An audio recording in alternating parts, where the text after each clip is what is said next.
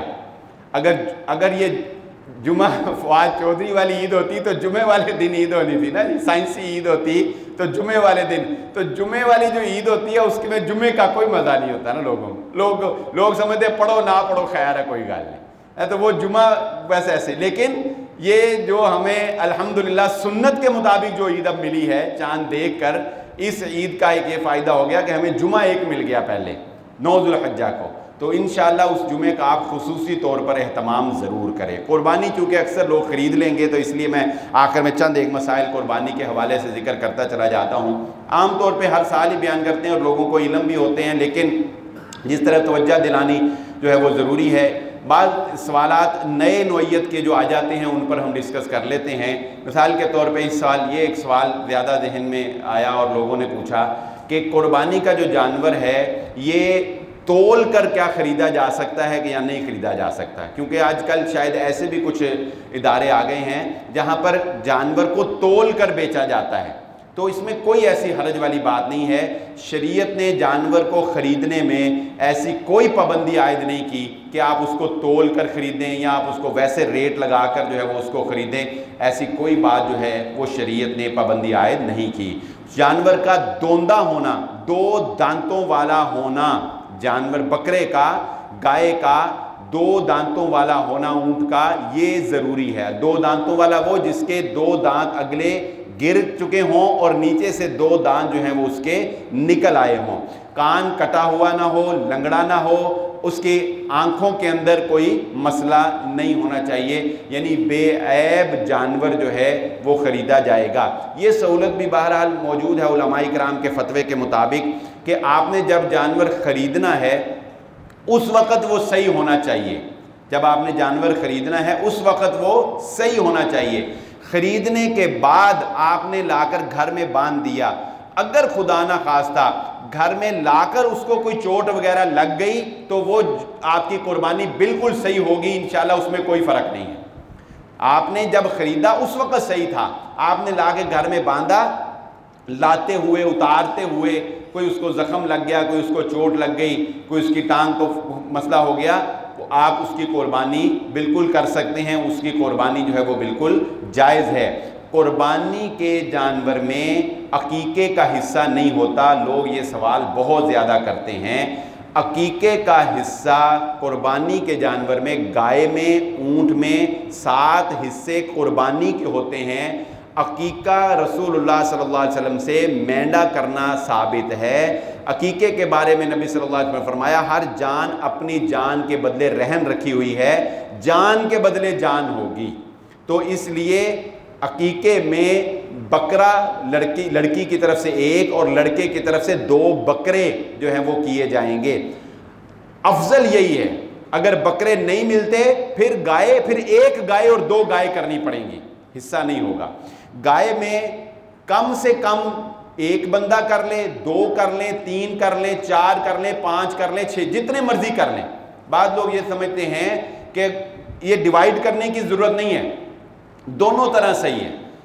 میں ذرا وضاحت کر دوں، مثلا گائے میں 7 حصے ہوتے ہیں زیادہ سے زیادہ، یعنی 7 آدمی گائے میں شریک ہو سکتے ہیں، تو حصے کتنے ہو گئے؟ 7۔